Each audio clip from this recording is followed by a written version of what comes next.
Spotify is the number one used streaming service in the world. As of 2022, it currently boasts 350 million users a month, at least according to CNN. So why in recent years has it come under such scrutiny? Well, people have started to realize that Spotify actually doesn't pay their artists as well as its competitors, and let alone their predecessors. From this awful business practice to controversies over large public deals, Spotify has had to change their once pure piracy platform in order to keep themselves at the number one spot of most used platform.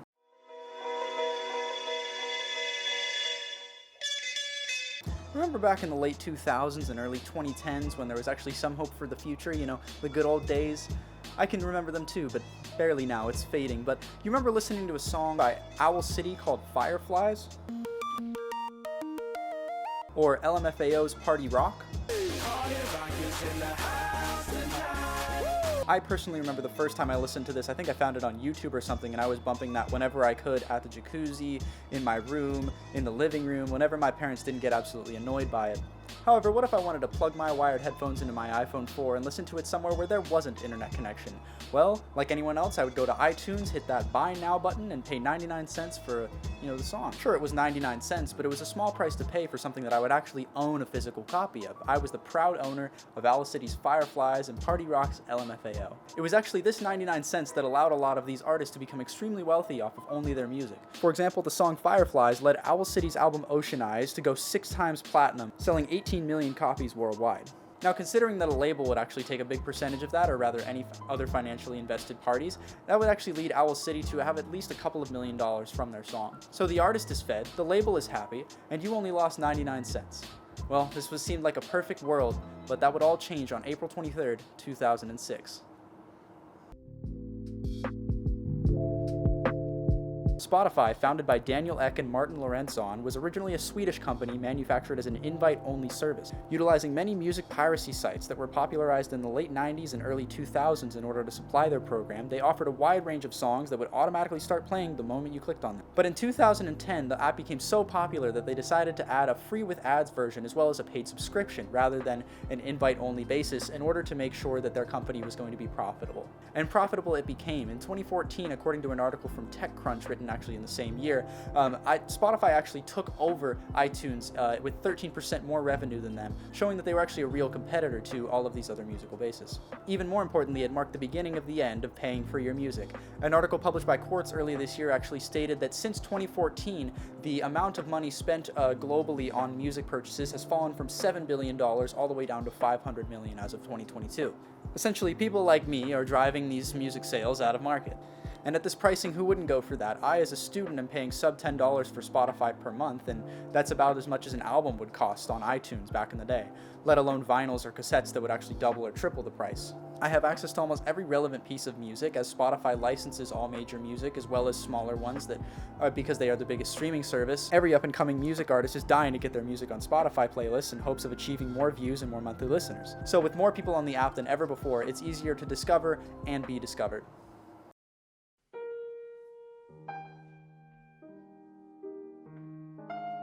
However, it's not good for all. Spotify saving customers money cuts payouts for artists, as they wouldn't have nearly the amount of dollars per customer coming in as iTunes would. So with this lack of budget, Spotify has to get creative with their business practices. Spotify makes their money in 2 ways, one through the paid subscription and the other one through the free with ads. And so firstly, the free with ads isn't necessarily anything to be reckoned with. Really, I think it only accounts for like 4 to 8% of their revenue, as well as it only serves to convert people over to the paid service. Similar to a free trial, the free with ads version doesn't necessarily give you all the perks that normal Spotify would. You don't get to listen to every single song. You have to listen to playlists in that playlist order, and you cannot make your own playlists, and you cannot share with others. So their main source of income comes from their paid monthly premium subscription. This, according to Macro Trends, combined with the small sliver of free with ads users, managed to bring in over $12 billion for Spotify in 2021. However, this wasn't enough to make ends meet. According to a 2022 Investopedia article, Spotify actually lost almost $40 million. This is most likely due to Spotify having to pay licensing fees, as this is how they allocate most of their music.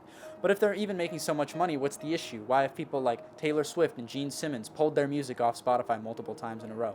Well, in comparison to the 99 cents that an artist used to make off of a song, they only now make 1/3 of a cent per stream on Spotify, according to a USA Today article written in 2022. In the same article, journalist Claire Mulroy states that this actually was down from 2018, which artists were paid almost half a cent per stream. So with this information, you would have to listen to a song about 300 times in order to get Spotify to pay out as much as iTunes would back in the day.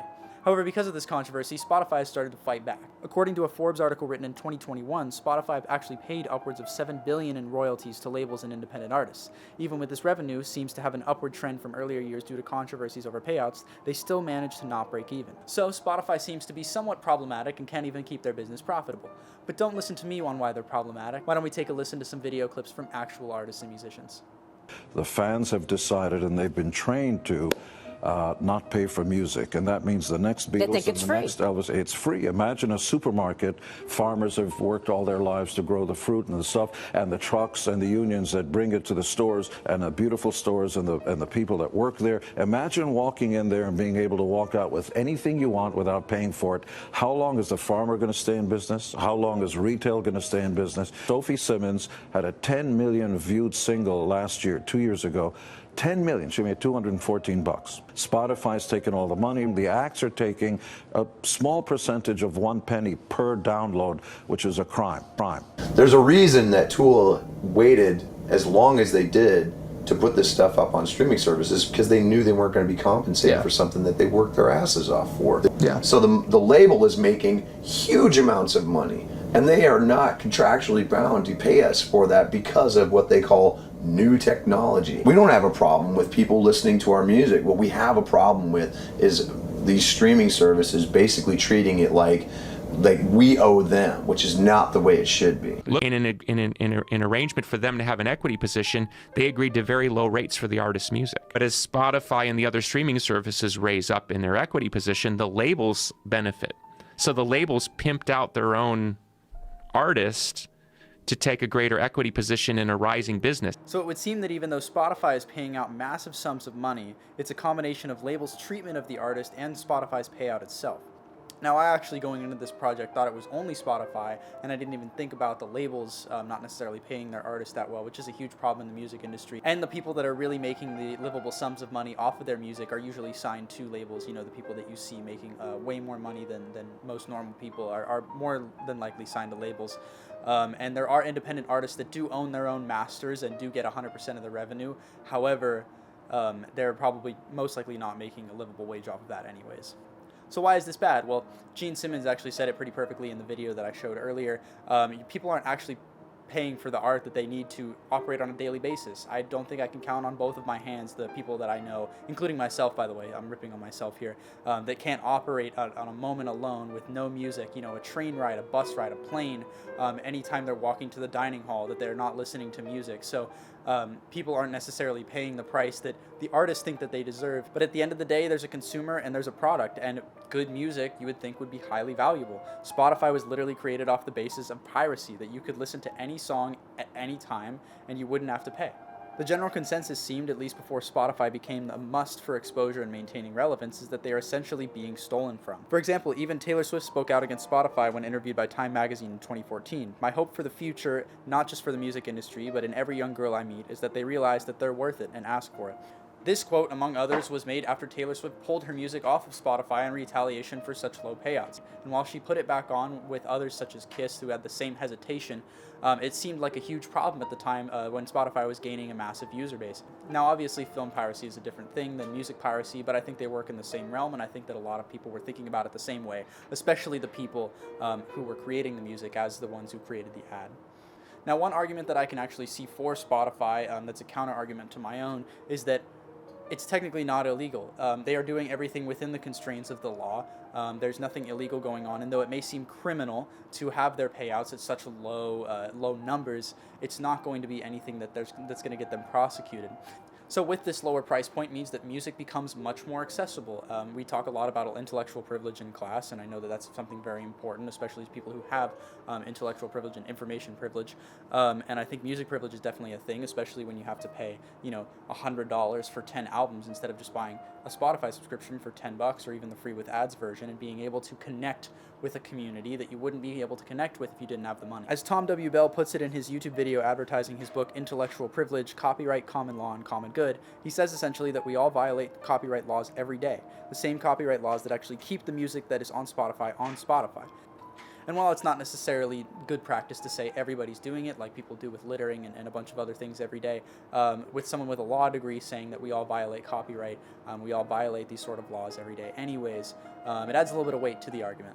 But at the end of the day, Spotify is bringing people together. As I said a moment ago, the inaccessibility of music is now much more accessible. All of the songs you don't have to pay as much money for. So how is it a bad thing? Well, it actually has a lot of economic detriments that we don't normally see. Even with the Spotify paid piracy, piracy still exists massively today. According to an article written by RIAA in 2022, the U.S. economy alone is estimated to lose over $12 billion and cumulatively cause the loss of over 70,000 jobs. And although Spotify doesn't necessarily steal music outright, judging by the information above, it's not much better than just stealing outright. Spotify is a platform built on controversy, and in comparison to earlier years, though in small doses, it has continued to hold that precedent.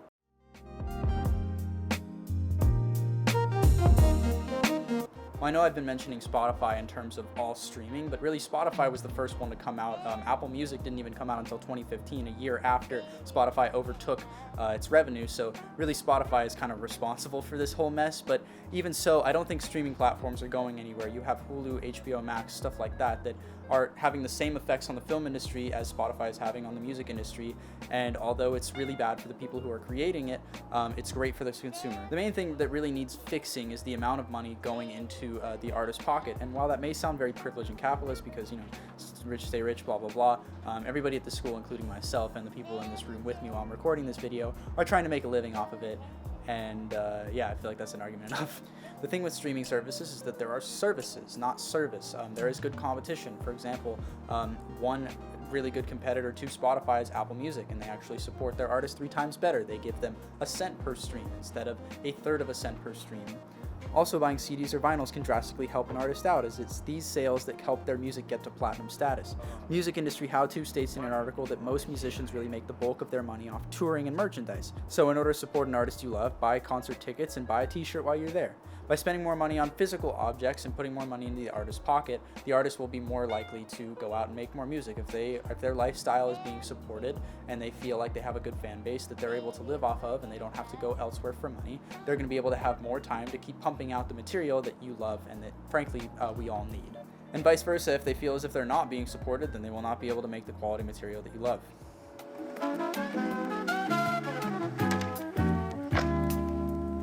So my final and personal thoughts on the matter. How would this turn out? Well, in a perfect world, Spotify would go out of business. Maybe artists would get all the money they deserve. However, music sales would probably drop.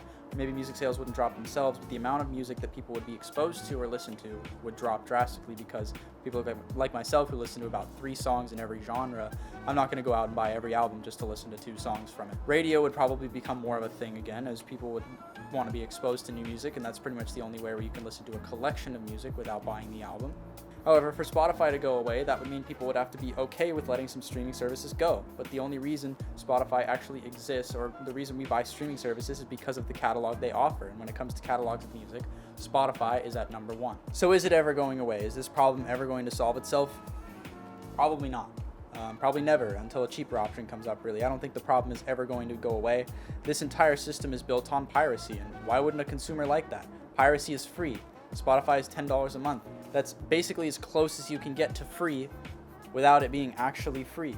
And though it affects artists like, the top bands like Kiss, Billie Eilish, and all of these other people that have, millions of monthly listeners, I think there's something to be said about how much artists should be paid and how much they should get paid to do their work. And though this affects the artists, I feel in a society such as this, there is something to be said about payment in terms of exorbitant amounts to artists. How good an album is or how bad an album is subjective. How much an album is worth is subjective. How much any piece of art is subjective. So to say that you can put a price on it is wrong. You can't do Everyone should be able to listen to any music anytime. It brings people together, and if you're making music in the first place, you shouldn't even be making it for the money. You should be making it for the art, for the music. People like us don't do this because we want to make money off of it, although that would be nice. People like us do this because we need to do it, because we need to express ourselves in a way that's artistic. So maybe you make a piece of music. Maybe it gets put on Spotify. Maybe people pirate it. Maybe you become a massive artist and you're still only making a small amount of money per 100 million streams. Make a t-shirt and sell it at a concert. If you really want money, go out and get it.